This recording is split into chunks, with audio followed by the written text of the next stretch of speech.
محمد مصطفیٰ آئے، بہار اندر بہار آئی، زمین کو چومنے جنت سے خوشبو بار بار آئی، زمین کو چومنے جنت سے خوشبو بار بار آئی، محمد مصطفیٰ آئے۔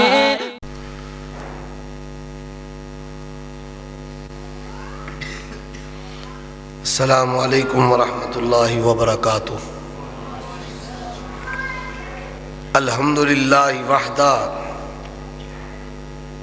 والصلاة والسلام علی من لا نبی بعدہ وعلی آلہ واصحابہ والذین اتبعوہم بإحسان رضی اللہ عنہم ورضوا عنہ۔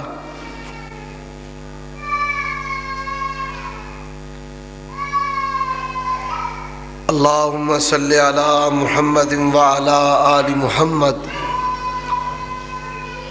کما صلیت علی ابراہیم وعلی آل ابراہیم انک حمید مجید۔ اللہم بارک علی محمد وعلی آل محمد کما بارکت علی ابراہیم وعلی آل ابراہیم انک حمید مجید۔ اعوذ باللہ من الشیطان الرجیم۔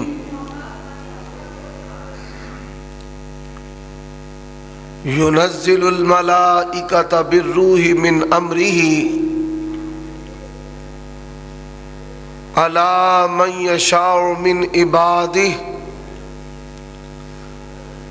أن أنذروا أنه لا إله إلا أنا۔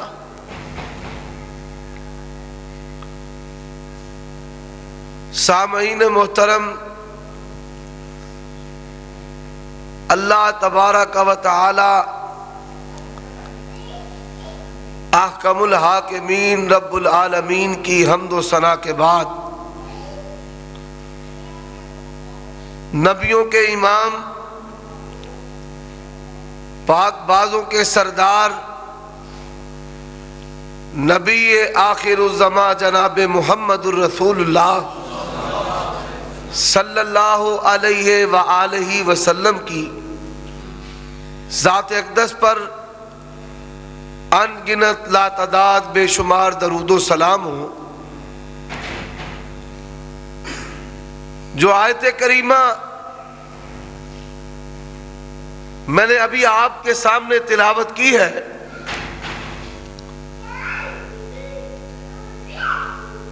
اس آیت کا سلیس ترجمہ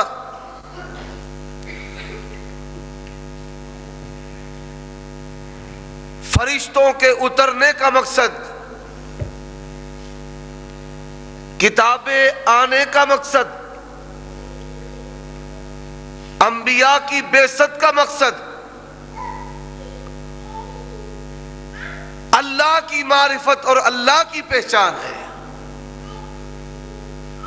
خالق کی اور مخلوق کا باہم عبودیت کا رشتہ جوڑنا، کہ اللہ خالق و مالک کے سوا کوئی الہ نہیں۔ حضرت آدم علیہ السلام سے لے کر نبی آخر الزماں جناب محمد الرسول اللہ صلی اللہ علیہ وآلہ وسلم تک تمام نبیوں نے لا الہ الا اللہ کی دعوت دی ہے۔ لا الہ الا اللہ کی معرفت کو توحید کہتے ہیں۔ جہاں لا الہ الا اللہ کی دعوت نبیوں نے دی ہے، وہاں توحید کا لفظ رسول اللہ صلی اللہ علیہ وسلم کی زبان اقدس سے نکلا ہے۔ مشہور حدیث ہے، آپ نے علماء سے سنی ہوگی، کہ مرتے وقت باپ نے اپنے بیٹوں کو بلایا اور کہا کہ جب میں مر جاؤں فحرقونی، میرے بدن کو جلا دینا۔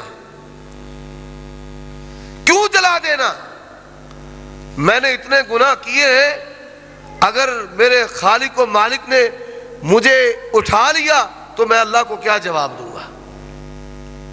اب اس حدیث کا جو پہلا جملہ ہے، نبی صلی اللہ علیہ وسلم نے فرمایا کان رجل ممن کان قبلکم لم یعمل خیرا قط الا التوحید، تم سے پہلے ایک شخص گزرا توحید کے سوا اس کے پاس کوئی اچھا عمل نہیں تھا، اللہ نے توحید کی وجہ سے اس کو جنت عطا کر دی۔ اس حدیث سے یہ پتا چلا کہ توحید کا لفظ رسول اللہ صلی اللہ علیہ وسلم کی زبان سے نکلا ہے، اور توحید کی دعوت تمام نبیوں نے دی ہے۔ وَلَقَدْ أَرْسَلْنَا نُوحًا إِلَىٰ قَوْمِهِ فَقَالَ يَا قَوْمِ اعْبُدُوا اللَّهَ مَا لَكُم مِّنْ إِلَٰهٍ غَيْرُهُ وَإِلَىٰ مَدْيَنَ أَخَاهُمْ شُعَيْبًا قَالَ يَا قَوْمِ اعْبُدُوا اللَّهَ مَا لَكُم مِّنْ إِلَٰهٍ غَيْرُهُ وَإِلَىٰ ثَمُودَ أَخَاهُمْ صَالِحًا قَالَ يَا قَوْمِ اعْبُدُوا اللَّهَ مَا لَكُم مِّنْ إِلَٰهٍ غَيْرُهُ وَإِلَىٰ عَادٍ أَخَاهُمْ هُودًا قَالَ يَا قَوْمِ اعْبُدُوا اللَّهَ مَا لَكُم مِّنْ إِلَٰهٍ غَيْرُهُ۔ اور کوہ صفا پر کھڑے ہو کر نبی صلی اللہ علیہ وسلم نے جو دعوت دی تھی وہ دعوت کیا تھی؟ لا الہ الا اللہ۔ امام البانی رحمت اللہ علیہ سلسلہ حدیث صحیحہ کے اندر ایک حدیث لے کر آئے ہیں کہ موسیٰ علیہ السلام نے اللہ تعالیٰ کو کہا ہے اللہ مجھے ایسا ذکر بتا، ایسی بات بتا کہ جو ذکر اور بات تجھے دنیا کی تمام باتوں سے، تمام اذکار سے، ذکروں سے پیاری ہو، اور دوسری شرط یہ ہے کہ تو نے کسی کو بتائی بھی نہ ہو۔ اللہ نے حضرت موسیٰ علیہ السلام کو کہا اے موسیٰ آپ پڑھا کرے لا الہ الا اللہ۔ موسیٰ علیہ السلام نے کہا اے اللہ یہ تو وہی بات ہے جو انبیاء کہتے رہے۔ فرمایا سن موسیٰ، پوری کائنات ایک پلڑے میں ڈال دی جائے اور لا الہ الا اللہ ایک پلڑے میں رکھ دیا جائے، ساری کائنات ہلکی ہو جائے گی اور لا الہ الا اللہ کا وزن پھر بھی زیادہ ہوگا۔ سنن ابی داود کے اندر حدیث آتی ہے نبی صلی اللہ علیہ وآلہ وسلم نے فرمایا کہ ایک بندہ اللہ کی بارگاہ میں پیش ہوا،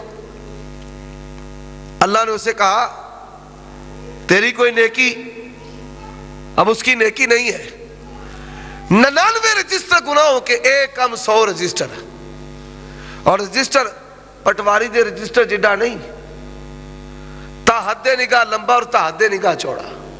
جن لوگوں نے حج اور عمرہ کیا ہے وہ یہ بات جانتے ہیں کہ 30,000 فٹ کی بلندی پر اگر ہوائی جہاز ہو تو نیچے سے انسانی آبادیاں نظر آتی ہیں۔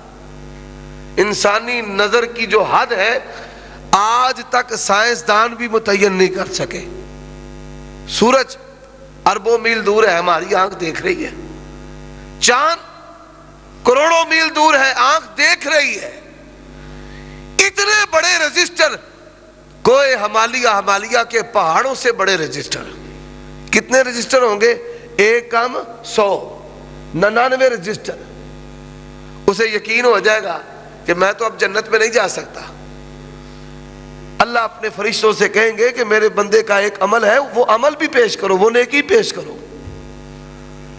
اب اسے یقین ہے کہ اتنے گناہ ہیں، جنت میں نہیں جا سکتا، نیکی نکالی، چھوٹی سی پرچی اتنی سی، میزان کے دائیں پلڑے میں جب اس کو رکھا گیا تو 99 رجسٹر پہاڑوں سے بڑے رجسٹر ہلکے ہو گئے اور وہ پرچی والا پلڑا بھاری ہو گیا۔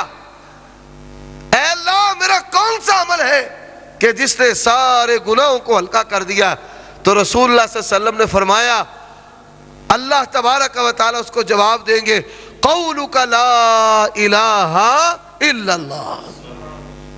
اور یہی وجہ ہے رسول اللہ صلی اللہ علیہ وسلم نے فرمایا من کان آخر کلامہ لا الہ الا اللہ فقد دخل الجنہ. مرتے وقت جس کی زبان پر لا الہ الا اللہ ہوگا اللہ اس کو جنت میں داخل کر دے گا. بڑے اذکار ہیں.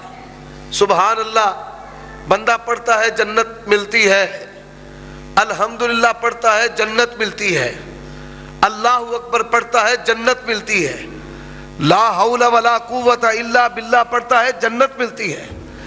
لیکن آپ نے فرمایا افضل الذکر لا الہ الا اللہ. دنیا کا کوئی کلمہ لا الہ الا اللہ کا مقابلہ کر سکتا نہیں. اب یہ تو ہمیں پتا چل گیا کہ تمام انبیاء کی دعوت لا الہ الا اللہ ہے. لا الہ الا اللہ اتنا بھاری کلمہ ہے کہ گناہوں کو ہلکا کر دیتا ہے. لا الہ الا اللہ افضل الذکر ہے. لا الہ الا اللہ سے جنت ملتی ہے. لا الہ الا اللہ سے جہنم سے انسان دور ہو جاتا ہے. لیکن آئیے لا الہ الا اللہ کے معنی پر غور کریں کہ لا الہ الا اللہ کا معنی کیا ہے. بقول شاعر زبان سے کہہ بھی دیا لا الہ تو کیا حاصل, دل و نگاہ مسلمان ہی تو کچھ بھی نہیں ہے. لا الہ الا اللہ کی جلیاں ڈالتا رہے لیکن لا الہ الا اللہ کے معنی اور مطلب کو نہ اپنائے, 1000 مرتبہ بھی لا الہ الا اللہ پڑھے گا تو رب کی جنت میں نہیں جا سکتا. اب لا الہ الا اللہ کیا ہے حضرات؟ قوم نوح کے مشرکین سے لے کر اس دور کے مشرکین تک 5 بنیادی باتیں ہیں کہ جس کی وجہ سے انسان لا الہ الا اللہ سے دور ہو جاتا ہے. کتنی باتیں میں نے بتائی ہیں؟ 5. کتنی باتیں ہیں بھائی؟ 5 باتیں ہیں کہ اگر ان 5 باتوں میں لا الہ الا اللہ کی معرفت اسے حاصل ہو گئی تو جنت میں جائے گا. اگر ان 5 باتوں میں اسے لا الہ الا اللہ کی معرفت نہ حاصل ہوئی, اللہ کی قسم ہے کبھی بھی رب کی جنت میں نہیں جا سکتا. کیوں نہیں جا سکتا؟ وَأَنَّهُ مَن يُشْرِكْ بِاللَّهِ فَقَدْ حَرَّمَ اللَّهُ عَلَيْهِ الْجَنَّةَ. جو شرک کرے گا اللہ نے شرک کرنے والے پر اپنی جنت کو حرام کر دیا. وہ 5 باتیں کون سی ہیں بھائی؟ توجہ کیجئے گا. 5 باتیں. پہلی بات, لوگ رزق کے لیے مخلوق کو اللہ کا شریک بناتے ہیں. کس کے لیے بناتے ہیں؟ رزق کے لیے. مجھے مال ملے گا, رزق ملے گا. فلاں لکھاں دا داتا, ہزاراں دا داتا, کروڑاں دا داتا, بڑا داتا. رزق کے لیے مخلوق کو اللہ کا شریک بنانا. اگر رزق کے لیے مخلوق کو اللہ کا شریک بنائے گا اس کا کلمہ ٹوٹ جائے گا. اس نے لا الہ الا اللہ کے مطلب اور معنی پر عمل کیا ہی نہیں ہے. اب آپ غور کریں کہ آج لوگ رزق کے لیے ٹونے بھی کرتے ہیں, منتر بھی کرتے ہیں, وظیفے بھی کرتے ہیں, شخصیات کے ساتھ اپنی نسبت بھی کرتے ہیں. رزق کے لیے در در پر جاتے ہیں لیکن ان کو یہ پتہ ہی نہیں اللہ یبسط الرزق لمن یشاء ویقدر. رزق کو کشادہ کرنے والا اور تنگ کرنے والا کون ہے؟ اللہ ہے. اور اللہ کی قسم اگر اللہ نبیوں کا رزق تنگ کر دے کوئی اللہ خالق و مالک کو پوچھنے والا نہیں. اور اللہ چاہے اپنے باغیوں کو, بے دینوں کو اتنا رزق عطا کرے کہ مسلمان حیران کہ یا اللہ معجزات تو پیغمبر کے ہاتھ پر ظاہر ہوتے ہیں لیکن دنیا کا مال ادھر ہے. لا یغرنک تقلب الذین کفروا فی البلاد. اے میرے پیغمبر مال کی چمک آپ کو دھوکے میں نہ ڈال دے. رحمان ہے, وہ باغیوں کو بھی دیتا ہے اور اپنے ماننے والوں کو بھی دیتا ہے. لیکن لوگ رزق کے لیے مخلوق کو اللہ کا شریک بناتے ہیں. نبیوں کو, ولیوں کو, درختوں کو, گائیں جانوروں کو, ہمارے شہر کے اندر گائیاں لوگوں نے چھوڑی ہوئی، یہ بابا جی کی گائے ہے، تھیلا گلے کے اندر ہے، پیسے ڈالتے جاؤ، کام بناتے جاؤ، اگر ان کو کھلاؤ گے تمہارے رزق میں برکت ہوگی۔ گاڑیوں کے پیچھے 381 لکھا ہوا ہے، بھئی 381 کیوں لکھا ہے؟ ملتان کے پیر صاحب ان کی کوٹھی کا نمبر ہے، چلان کم ہوگا، سواریاں زیادہ بیٹھیں گی، نقصان نہیں ہوگا۔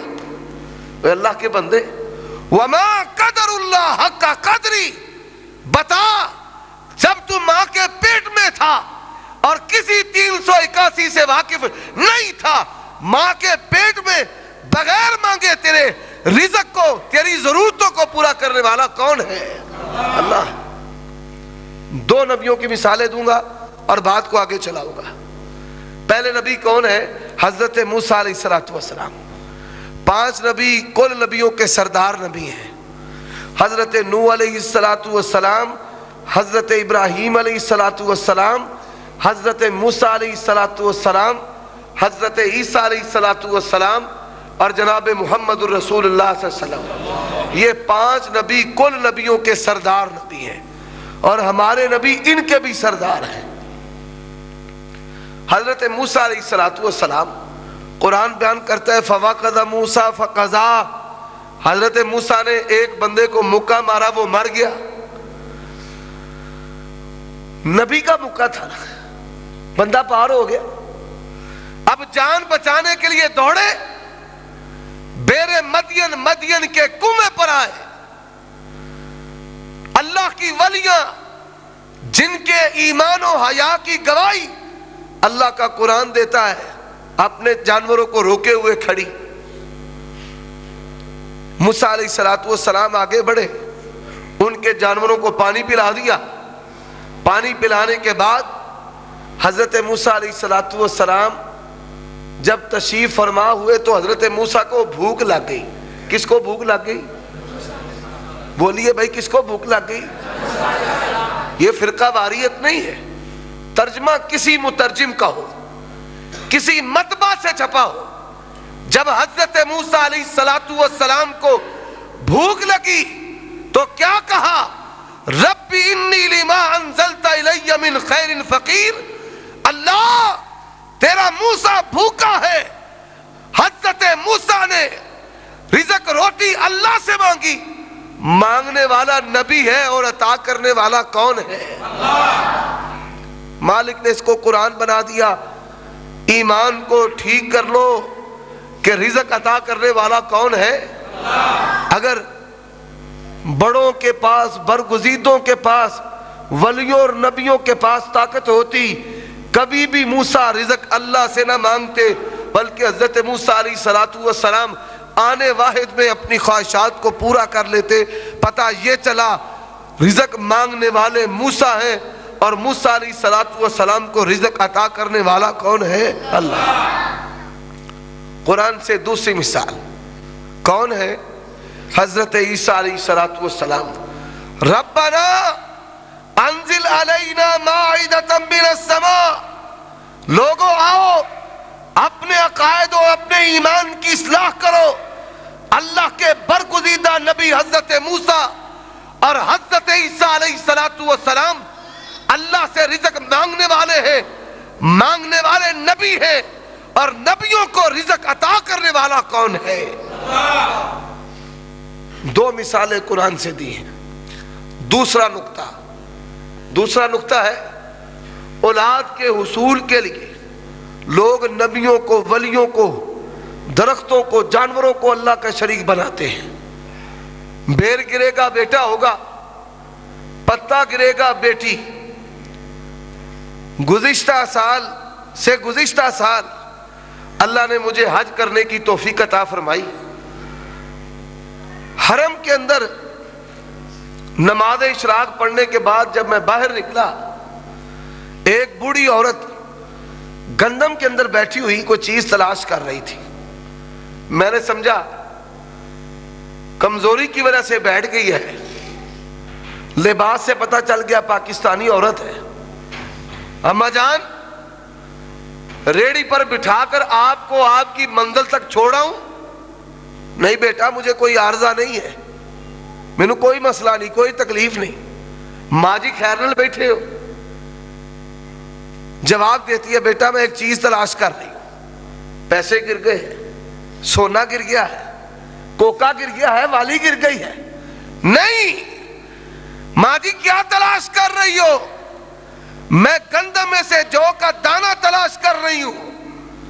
یہ جو کا دانہ کس کام آتا ہے؟ کہنے لگی جس کو جا کے جو کا دانہ کھلاؤں گی اس کو بیٹا ہوگا۔ میں نے کہا ماں جی قرآن کیا کہتا ہے؟ یَهْبُ لِمَن يَشَاءُ إِنَاثًا وَيَهْبُ لِمَن يَشَاءُ الذُّكُورَ أَوْ يُزَوِّجُهُمْ ذُكْرَانًا وَإِنَاثًا وَيَجْعَلُ مَن يَشَاءُ عَقِيمًا۔ بیٹے دینے والا کون ہے؟ بیٹیاں دینے والا کون ہے؟ دونوں نعمتیں دینے والا کون؟ کچھ نہ دینے والا کون؟ اور تو جو کہ دانے کی بات کرتی ہے، اللہ کے پیغمبر کی خوراک جو ہی تھے، جو کہ آٹے کی روٹی ہمارا پیغمبر کھاتا تھا، پر اس کا بیٹا اس کی گودی میں اور اس کی آنکھوں میں آنسو تھے اور کہہ رہے تھے اِنَّ بِفِرَاقِكَ يَا إِبْرَاهِيمُ لَمَحْزُونُونَ، اے میرے بیٹے ابراہیم تیرا بابا محمد تیری جدائی میں پریشان ہے۔ بتائیے اگر جو بیٹے دیتا ہوتا پیغمبر کا بیٹا کبھی بھی پیغمبر سے جدا نہ ہوتا۔ قرآن ہے۔ میں نے پہلا نقطہ بیان کیا ہے حصول رزق، دوسرا نقطہ بیان کیا ہے حصول اولاد۔ حصول اولاد اور قرآن سے دو نبیوں کی مثالیں دینے لگا ہوں۔ پہلے دو نبیوں کی مثالیں، اب پھر دو نبیوں کی مثالیں۔ حضرات کون ہیں؟ حضرت ابراہیم علیہ السلام ہے، جد الانبیاء، اللہ کا خلیل ہے۔ کیا کہا؟ رب لا تذرنی فردا وانت خیر الوارثین۔ اللہ دنیا میں اکیلا ہی نہ رہ جاؤں، مجھے اولاد چاہیے۔ بتائیے بڑھاپے میں حضرت ابراہیم علیہ السلام کو اولاد عطا کرنے والا کون تھا؟ اللہ۔ اور قرآن کا دوسرا مقام قاف ہا یا عین صاد ذکر رحمت ربک عبدہ زکریا اذ نادا ربہ نداء خفیا۔ آہستہ سے اپنے رب کو پکارا۔ کیا کہا؟ پیغمبر زکریا نے رب کو کہا رب ہب لی من الصالحین۔ اللہ تیرا زکریا پیغمبر بوڑھا تو ہو گیا، پر مالک تو قوتوں والا بادشاہ ہے، اسباب کا محتاج نہیں۔ اللہ مجھے اب بھی عطا کر دے۔ بڑھاپے میں زکریا کو بیٹا عطا کرنے والا کون ہے؟ اور حضرات یہ کہتے ہیں نگاہ ولی میں وہ تاثیر دیکھی، بدلتی ہزاروں کی تقدیر دیکھی۔ ذرا اس بات پہ غور کیجئے گا، کون ہے؟ ہمارے ایک شیخ الحدیث ہے حافظ ثناء اللہ زاہدی حافظہ اللہ، بڑے نیک صاحب بصیرت آدمی ہیں۔ انہوں نے اپنے بیٹے کا نام عمران رکھا، عمران۔ میں نے کہا حضرت مولویوں کے بیٹوں کے نام اکثر عبداللہ، عبد الرحمن، صحابہ کرام کے ناموں پر ہوتے ہیں، آپ نے یہ جو عام نام ہے جو بہت لوگوں کے اندر پایا جاتا ہے، یہ اپنے بیٹے کا نام کیوں رکھا؟ محمد رکھتے، احمد رکھتے، ابو بکر عمر رکھتے، عثمان علی رکھتے، انبیاء کے نام پر رکھتے، عبداللہ عبد الرحمن رکھتے۔ مجھے کہنے لگے حافظ صاحب آپ بھی عجیب آدمی ہیں، آپ کو پتہ ہی نہیں عمران کون ہے۔ قرآن نے جس ولی کی ولایت کا سب سے زیادہ تذکرہ کیا ہے اس کا نام عمران ہے، اور جس کے نام پر سورت ہے سورت آل عمران۔ کون ہے؟ حضرت عیسیٰ علیہ السلام کا، حضرت عیسیٰ علیہ السلام کا نانا عمران بھی ولی ہے، عمران کی زوجہ بھی ولیہ ہے۔ دونوں ولی چاہتے ہیں بیٹا ہو، ولی چاہتے ہیں بیٹا ہو۔ فلما وضعتها قالت ربی انی وضعتها انثى۔ ولیوں کی خواہش بیٹا ہے، جب پیدا ہوا تو بیٹی۔ اللہ چاہ تو بیٹا تھا، پیدا بیٹی ہوئی۔ آسمان کے رب کا جواب کیا ہے؟ وَمَا تَشَاءُونَ إِلَّا أَن يَشَاءَ اللَّهُ۔ انسانوں کے چاہنے سے کچھ نہیں ہوتا، جو عرش والا چاہے وہی ہوتا ہے۔ اور حضرات آپ کو یہاں پہ عقیدہ سمجھاتا ہوں، میرے محلے کے اندر ایک شخص ہے، اس کا نام طالب جعفری ہے، رنگ گورے گندمی کالے، یہ میرے مالک کی مرضی کے ہیں، کالا گورا اس کے اندر کوئی عیب نہیں ہے، لیکن کالے رنگ کا ہے، سیاہ کالا، اتنا سیاہ کالا ہے کہ توا بھی کٹ لگے، ایڈا کو سیاہ کالا۔ اب بیوی بھی کالی، بچے اس سے بڑھ کر کالے، دروازے پر 7 کا جھنڈا لگا لیا۔ میں نے کہا جعفری بڑی دور پیر پکڑا ہے۔ کہنے لگا حافظ صاحب جتھے دل ٹک جائے، پیر تے دل دے۔ میں نے کہا ایک مشورہ دیتا ہوں، تو میرا محلے دار ہے، مجھے تیرا احساس ہے، یوں کر اپنے بھائی بھی لے، بہنیں بھی لے، سالے اور سالیاں بھی، ددیال اور ننیال بھی، کڑم اور کڑمنیاں بھی، سارے پیر صاحب کے پاس چلے جاؤ اور ان سے کہو کہ جناب رنگ بڑے کالے نے، مہربانی کر کے گورے کر دے ہو۔ مجھے کہتا ہے حافظ جی میرا مذاق کر دے ہو۔ میں نے کہا عقیدہ سمجھ، عقیدہ هو الذی یصورکم فی الارحام کیف یشاء، اور ماں کے پیٹ میں اگر میرے رب نے رنگ گورا کر دیا کوئی کالا نہیں کر سکتا، اگر میرے رب نے رنگ کالا ڈال دیا پوری دنیا مل کے گورا کر سکتی نہیں۔ پتہ یہ چلا کہ اولادیں دینے والا کون ہے؟ اللہ۔ 2 نقطے میں نے قرآن سے عرض کیے نبیوں کی مثالیں دے کر۔ پہلا نقطہ حصول رزق، دوسرا نقطہ حصول اولاد، تیسرا نقطہ حصول شفا۔ تیسرا نقطہ کیا ہے؟ حصول شفا۔ فلانے چھپڑ وچ نہ ہو خارش مک جائے گی، فلاں سے پھونک لو ہیپیٹائٹس سی ختم ہو جائے گا، فلاں منتر کرتا ہے یوں ہو جائے گا، فلاں عامل بذریعہ جنات کے آپریشن کرتا ہے کینسر بھی ٹھیک ہو جاتا ہے۔ نہیں نہیں، آؤ قرآن سے عقیدہ سیکھ۔ پیغمبر کی بات کو اللہ نے قرآن بنایا، وَإِذَا مَرِضْتُ فَهُوَ يَشْفِينِ۔ ابراہیم کہتے ہیں جب ابراہیم بیمار ہوتا ہے ابراہیم کو شفا عطا کرنے والا کون؟ قرآن سے دوسرے نبی کی مثال، 2 نبیوں کی مثالیں دے رہا ہوں۔ دوسرے نبی کی مثال کون؟ وَأَيُّوبَ اِذْ نَادَى رَبَّهُ أَنِّي مَسَّنِيَ الضُّرُّ وَأَنْتَ أَرْحَمُ الرَّاحِمِينَ۔ اللہ تیرا ایوب لاچار ہے، بیماری نے آ جکڑا، بیماری میں شفا مانگنے والا ایوب ہے، اور ایوب کو شفا عطا کرنے والا کون ہے؟ اللہ۔ لوگوں یہ لا الہ الا اللہ ہے۔ رزق عطا کرنے والا کون؟ اولاد عطا کرنے والا کون؟ شفا عطا کرنے والا کون؟ اور چوتھا نقطہ، چوتھی بات کیا ہے؟ چوتھی بات ہے حصول غلبہ اور اقتدار۔ نواز شریف انہوں کسے دسیا پہاڑیاں دے وچ ایک بابا ترکا رہندا ہے، ڈنڈا ماردا ہے تے ڈنڈے دا کمال ہے بڑا۔ گیا اتھے انہیں 3 ڈنڈے مارے نواز شریف نو، تو نواز شریف آندا میں وزیر اعظم بن گیا۔ کی بن گیا؟ وزیر اعظم۔ نا قل اللہم مالک الملک تؤتی الملک من تشاء وتنزع الملک ممن تشاء وتعز من تشاء وتذل من تشاء بیدک الخیر انک علی کل شیء قدیر۔ حضرات شاہی عطا کرنے والا کون ہے؟ شاہی سے پستی میں ڈالنے والا کون ہے؟ پستی سے نکال کر شاہ بنانے والا کون ہے؟ گداہوں کو شاہ کرنے والا اللہ ہے، اور شاہوں کو گدا کرنے والا کون؟ اللہ۔ قرآن سے 4 مثالیں آپ کو دوں گا قرآن سے۔ اکثر میں ان لوگوں کو جواب دیتا ہوں، میں نے کہا اچھا بابے نے ڈنڈا ماریا تے نواز شریف بن گیا وزیر اعظم تے آندے نے 3 کروڑ دے وال لوائے نے نواز شریف نے. کنے کروڑ دے؟ 3 کروڑ.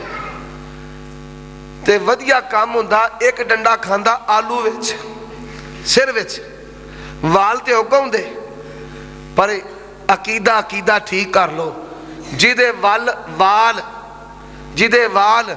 رب اڑا دے او دے وال لا کوئی نہیں سکتا تے جنوں وال رب پا دے او دے کوئی اڑا نہیں سکتا. عقیدہ ٹھیک کر لو. حضرات قرآن سے اب میں حصول غلبہ و اقتدار کے لیے 4 مثالیں دینے لگا ہوں. کون ہے؟ نام ہے یوسف. آپ بھی نبی، باپ بھی نبی، دادا بھی نبی، پردادا بھی نبی. یوسف بن یعقوب بن اسحاق بن ابراہیم. ادھر باپ رو رہا ہے، ادھر بیٹا رو رہا ہے. بیٹا باپ کے فراق میں، باپ بیٹے کے فراق میں.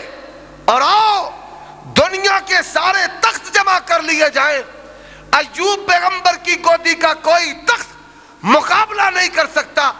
اس تخت سے بہتر جگہ سے یوسف کو جدا کر کے کنویں کی پستی میں گرا کر کے اس پستی سے نکال کر کے مصر کا یوسف کو بادشاہ بنانے والا کون؟ حضرات قرآن سے دوسرا نقطہ سناتا. نبی کا نام یونس ہے. یوسف اور یونس علیہم السلام کہاں بیٹھا ہے؟ کشتی میں، محفوظ جگہ پر.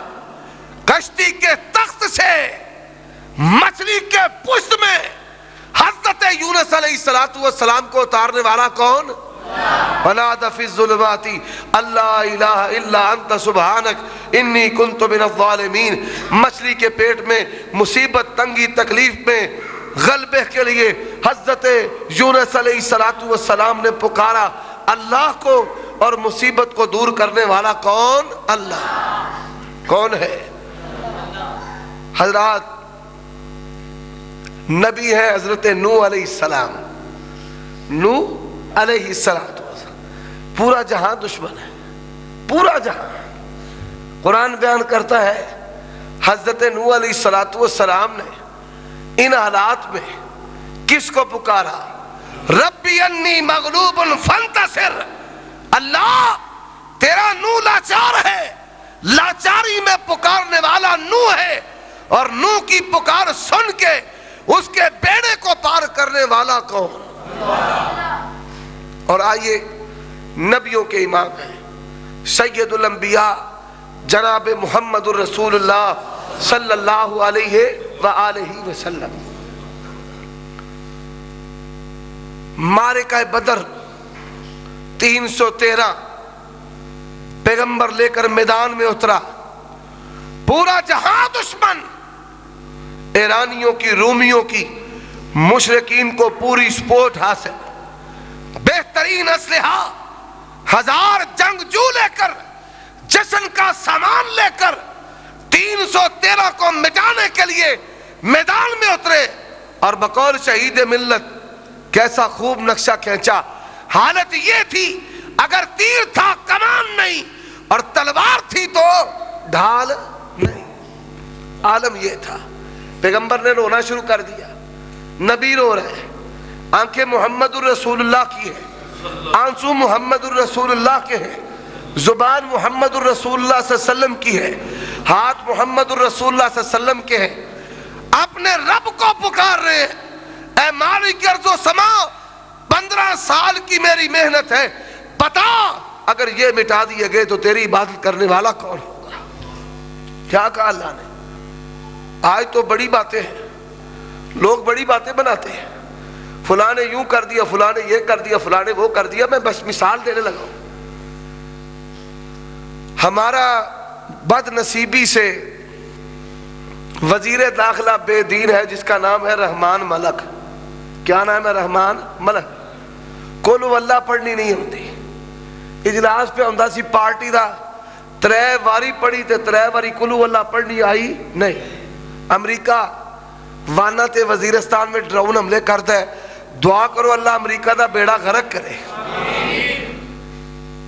انہیں کی آکھیا؟ انہیں آکھیا 50,000 فٹ تو بمب سٹ دے نے, 50,000 فٹ تو, تے ساڑھے کول تے ٹیکنالوجی کوئی نہیں, 50,000 فٹ تک مار کرن والی ٹیکنالوجی کوئی نہیں. جمعہ آ گیا, جامعہ محمدیہ میں نے جمعہ پڑھایا.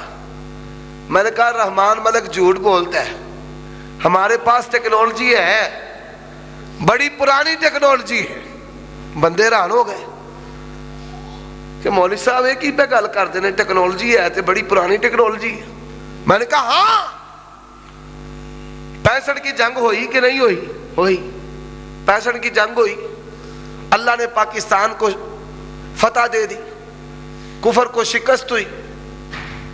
مولویوں نے فٹافٹ قلم چلانے شروع کر دیتے. فلانا ہندو مسلمان ہو گیا. جی کیوں مسلمان ہو گیا؟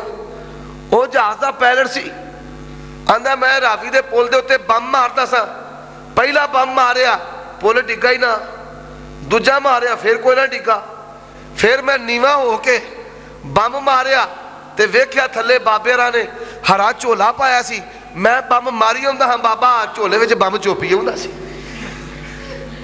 کیسی عجیب بات ہے. میں نے کہا یہ بم چوپنے والی ٹیکنالوجی ان کے پاس بڑی پرانی ہے, بھیج دے سارے کے سارے ادھر, اتو مارے امریکہ بم تے تھلیو بابے چوپ لے. نہیں, ایسے نہیں ہے حضرات. پورا جہاں اگر مٹانے پہ آئے, میرا رب قائم کرنے پہ آئے, اللہ کی قسم کوئی مٹا نہیں سکتا, اور میرا رب مٹا دے تو کوئی قائم نہیں کر سکتا. قرآن کے اندر ایک سورت ہے جس کو سورت احزاب کہتے ہیں, سورت احزاب. اور احزاب کہتے ہیں فوجوں کو. لوگ عالمی جنگ, جنگ عظیم اول اور جنگ عظیم دوم کو تو یاد رکھتے ہیں, لیکن مسلمانوں تمہاری تاریخ کے اندر ایک عالمی جنگ ہوئی, پوری دنیا کا کفر, منافقین اور ذمی مل کر پیغمبر اور ایمان والوں کو مٹانا چاہتے تھے, اور لشکروں کے لشکر مدینے پر امڈ آئے. عالم اور حالت یہ تھی, ہتھیار بھی نہیں تھی, خوراک بھی نہیں تھا. ان کے پاس کیا تھا؟ تعلق باللہ تھا, لا الہ الا اللہ تھا. اللہ ہم تیرے تو ہمارا. اسباب نہ بھی ہو, عقیدہ ٹھیک ہو تو مدد اور نصرت کرنے والا کون ہے؟ آج بھی ہم یہ کہتے ہیں, قوم اپنا عقیدہ ٹھیک کر لے, تعلق باللہ ٹھیک کر لے تو یہی زمین سونا اگلنا شروع کر دے گی, موسم ان کے سازگار ہو جائیں گے. لیکن حقیقت برعکس ہے, جب بارش کی ضرورت نہیں ہوتی تب بارش ہوتی ہے, اور جب بارش کی ضرورت ہوتی ہے تو اس وقت بارش نہیں ہوتی. سبب کیا ہے؟ ہمارا رب ہم سے ناراض ہے. جب اللہ کے ساتھ تعلق ہوگا اعمال بھی خود بخود ٹھیک ہوں گے. رب کی عظمت و قدرت, اس کی شان و شوکت, اس کا دبدبہ و جلال جب انسان کے شعور اور ذہن میں ہوگا تو پھر گناہ کرنے کی جرت و جسارت نہیں کرے گا. اور یہ خوبی تب پیدا ہوگی جب عقیدہ توحید ٹھیک ہوگا, اور جب عقیدہ توحید ٹھیک, دنیا بھی ٹھیک اور آخرت بھی ٹھیک. حضرات غور کیجئے, تعلق باللہ چوتھی بات میں بیان کر رہا تھا, بھولنا نہیں. 4 چیزیں میں نے عرض کی ہیں. پہلی بات حصول رزق کے لیے شرک, دوسری بات حصول اولاد کے لیے شرک, تیسری بات حصول شفا کے لیے شرک, چوتھی بات حصول غلبہ و اقتدار کے لیے شرک, حصول غلبہ و اقتدار کے لیے شرک. اللہ کی قسم میرے رب نے جب امریکہ کو ڈبونا ہے, اس کی جو طاقت, ٹیکنالوجی, اس کے ہتھیار, اس کے سیٹلائٹ, اس کا ایٹم بم, اس کا ہائیڈروجن بم, اس کا کمپیوٹر سسٹم اس کو بچا سکتا نہیں. دیکھیے میں آپ کے سامنے بیان کر رہا تھا غزوہ احزاب کا تناظر کہ پورا جہاں پیغمبر کو مٹانے کے لیے آیا, حالت کیا تھی؟ وَبَلَغَتِ الْقُلُوبُ الْحَنَاجِرَ, دل جو ہے وہ حلقوں کو آئے تھے, ایک ایک سانس ان پر بھاری تھا.